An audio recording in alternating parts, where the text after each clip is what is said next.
नमस्कार. प्राईम पॉइंटमध्ये मी सुहास आपल्या सगळ्यांचं स्वागत करतो. मित्र हो, तुम्ही कधी कॉर्पोरेट कंपनीमध्ये जर का तुमच्यापैकी कोणी काम केलं असेल तर मला काय म्हणायचं हे तुमच्या लक्षात येईल. मी थोडक्यामध्ये सांगतो. आपण जेव्हा एखाद्या कंपनीमध्ये काम करत असतो कॉर्पोरेटमध्ये, तेव्हा जोपर्यंत आपलं काम सगळं छान चाललंय, ठीक चाललंय, तोपर्यंत त्या कंपनीतले, त्या आपल्या प्रिमायसेसमधले सगळे आपले जे कलिग्स असतात, सहकारी असतात, ते आपले अगदी मित्र असतात. मग आपण आल्यानंतर हाय हॅलो करतात, गोड हसतात. कधी कधी आपण त्यांच्यावर चहाला जातो, कधी कधी ते आपल्याला म्हणतात चल चल चहाला, आपण त्यांच्याबरोबर जातो. असं एक छान खेळीमेळीचं वातावरण हे कंपनीमध्ये सुरू असतं. पण त्याच कंपनीमध्ये जेव्हा तुमच्या बाबतीमध्ये एखादा प्रॉब्लेम येतो, तुमचं काम कमी पडतं म्हणून तुम्हाला वरिष्ठ काहीतरी बोलणी देतात, किंवा तुमचं त्या कंपनीमध्ये असं काहीतरी होतं की ज्यामुळे तुमच्या विषयीचं मत जे आहे ते काहीतरी चुकीचं व्हायला लागतं. असं जेव्हा काही घडतं तेव्हा तुम्ही तेच जे आपले कलिग असतात, आपले सहकारी असतात, ते तुमच्याशी कसे वागतात याचा काही जणांना नक्की अनुभव आलेला असेल. मग अगदी 2 तासापूर्वी आपल्याबरोबर चहाला आलेला सुद्धा आपल्याला टाळायला लागतो. जे आपले मित्र मित्र आपण म्हणवत असतो, की जे रोज आपल्याला फोन करत असतात, ते आपल्यापासून दूर जाण्याचा प्रयत्न करतात. आणि मग असं व्हायला लागतं की शेवटी आपण त्या ऑफिसमध्ये येतो खरं, पण आपण अगदी एकटे एकटे पडत जातो. रुपाली चाकणकरांच्या बाबतीमध्ये सध्या तसंच काहीसं घडलेलं आहे. पक्षामध्ये आता त्या पूर्णतः एकट्या पडलेल्या आहेत. म्हणजे आता परवा देखील जेव्हा SITची चौकशीसाठी त्यांना नाशिकला बोलवण्यात आलं, तेव्हा त्या पुण्यातनं गेल्या. माहिती असेल तुम्हाला तर त्या पुण्यातनं आपल्या गाडीतनं कारमधनं निघाल्या. त्यांनी आपल्या वकिलाला घेतलं आणि मग त्या नाशिकला गेल्या. मग त्यामध्ये गाड्या बदलत गेल्या वगैरे वगैरे वगैरे. पण जो रुपाली चाकणकरांचा एक ज्याला आपण म्हणतो एक रुतबा होता, जो एक त्यांचा ऑरा होता, किंवा जे त्यांना एक मान सन्मान होता, तो कधी होता तर त्या जेव्हा राज्य महिला आयोगाच्या जेव्हा अध्यक्ष होत्या, तेव्हा त्यांच्याकडनं कितीही चुका होऊ देत, पण त्यांच्याबद्दलचा एक अरे काय काम करतात, कारण त्यांच्या मागे पक्ष होता, त्यांच्या मागे पक्षातला प्रमुख होता. त्यामुळे एखादी जरी चूक झाली तरी ती सावरून घेतली जात होती, किंवा त्या अडचणीत सापडत असतील तर त्यांच्या मागे पक्ष उभा राहत होता.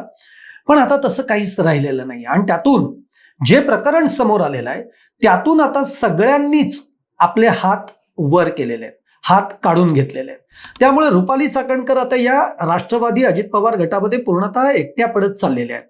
आता हे सगळं प्रकरण तुम्हाला माहिती आहे की सगळं भोंदू अशोक खरातच्या बाबतीतलं, भोंदू अशोक खरातला जी काही अटक झाली ती मार्च महिन्यामध्ये झाली. त्यानंतर या सगळ्या प्रकरणातलं पोलीस तपास करायला लागले. मग याच्यामध्ये SIT आली.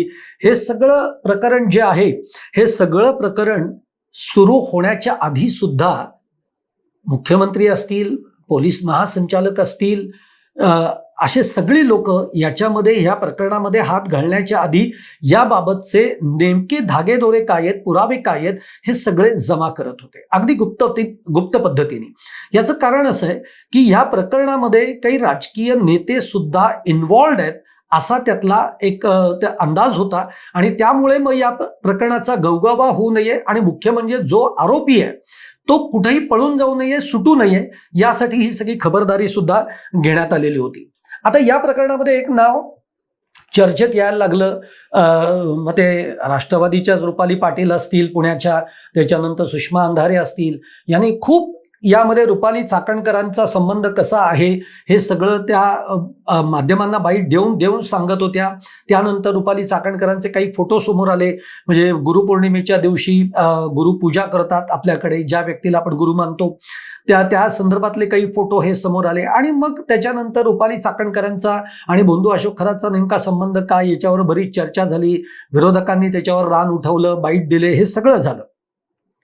पण अद्यापपर्यंत, म्हणजे या काल परवापर्यंत, म्हणजे SITची चौकशी जी लागली ती माझ्या मते 10 मेला SITची चौकशी लागली, तोपर्यंत रुपाली चाकणकरांच्या बाबतीमध्ये काहीच चर्चा होत नव्हती. विरोधक विचारत होते की इतक्या सगळ्या गोष्टी समोर येत आहेत, रुपाली चाकणकरांचा शिवलिका ट्रस्टवर ते विश्वस्त आहेत, त्याच्यानंतर काही गोष्टींमध्ये त्या इन्व्हॉल्ड आहेत, त्यातून ते फोटो समोर आलेले. मग इतकं सगळं असताना रुपाली चाकणकरांची चौकशी का होत नाहीये, ही चर्चा झाली. आणि मग अखेर 10 मेला आपल्याला माहिती आहे की त्यांना SITनी चौकशीसाठी बोलवलं नाशिकला.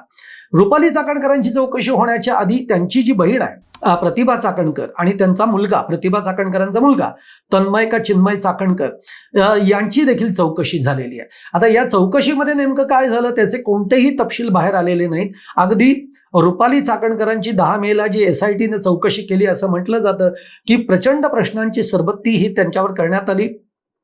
परंतु नेमकं काय झालं, त्यांनी काय उत्तरं दिलेली आहेत हे काही आपल्यासमोर आलेलं नाही, ते येणारही नाही अशा पद्धतीने, कारण ते खूप गुप्त असतं. परंतु रुपाली चाकणकरांनी सांगितलं मी पूर्ण सहकार्य करायला तयार आहे. 10 मेला त्यांची SIT चौकशी झाली आणि 14 मेला म्हणजे बरोबर 3 ते 4 दिवसानंतर त्यांना लगेच ईडीची चौकशी झाली. याच्यामध्ये कारण असं आहे की बंधू अशोक करात हे केवळ एक लैंगिक शोषणाचं प्रकरण जसं समोर आलेलं आहे ते तेवढ्यापुरतं सीमित नाही आहे, तर याच्यामध्ये अनेक आर्थिक व्यवहार झालेले आहेत, गैरव्यवहार झालेले आहेत, जमिनी खरेदीची प्रकरणं झालेली आहेत, म्हणजे बळकावल्याची प्रकरणं झालेली आहेत. यामध्ये काळा पैसा पांढरा करण्यात आल्याची प्रकरणं आलेली आहेत. हे सगळं गुंतागुंत याच्यामध्ये प्रचंड असताना याच्यामध्ये शिवलिका जी ट्रस्ट आहे त्यांचं, शिवनिका ट्रस्टवर या विश्वस्त आहेत, यांची काही खाती आहेत, या खात्यांवरनं म्हणजे रुपाली चाकणकरांची या खात्यांवरनं काही आर्थिक व्यवहार झालेत, हे देखील सगळं समोर आलेलं आहे. आणि हे समोर आल्यानंतर मग रुपाली चाकणकर यांना चौकशीसाठी पहिल्यांदा SITने बोलवलं आणि मग नंतर ईडीने बोलवलेलं.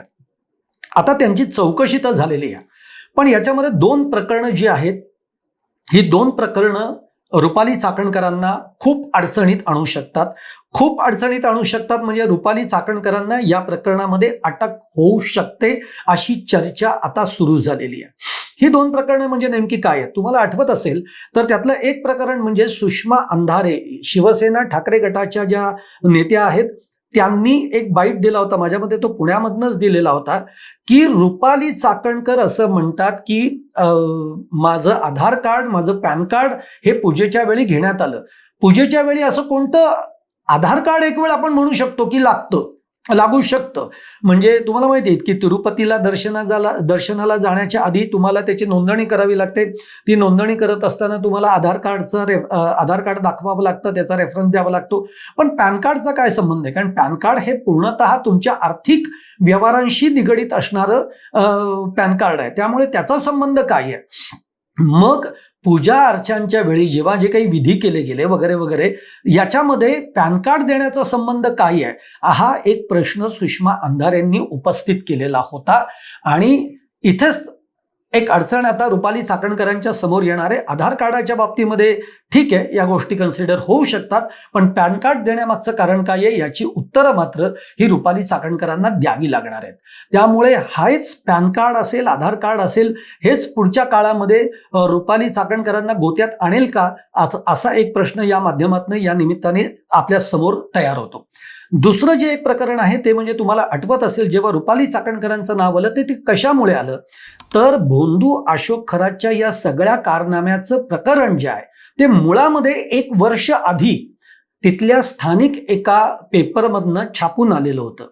आणि ते आल्यानंतर या प्रकरणामध्ये त्यावेळेला रुपाली चाकणकर या राज्य महिला आयोगाच्या अध्यक्षा होत्या. आणि असं म्हटलं जातं, आता याच्यामध्ये ते फोन कॉल्सचा देखील उल्लेख केलेला आहे अंजली दमानिया यांनी, की 178 का 179 कॉल त्यांचे झालेले आहेत. आता ते किती तासांचे झालेले ते देखील CDR त्यांनी सांगितलेलं आहे. काय संभाषण झालं हे देव जाणे, त्या दोघांना माहिती असेल. परंतु त्या काळामध्ये खरातांनी कदाचित चाकणकरांना सांगितलं असेल, पण चाकणकरांनी ज्या पेपरामध्ये ही बातमी छापून आलेली होती त्याचे जे संपादक आहेत त्या संपादकांवर या बातमीच्या संदर्भामध्ये दबाव टाकण्याचा प्रयत्न केला.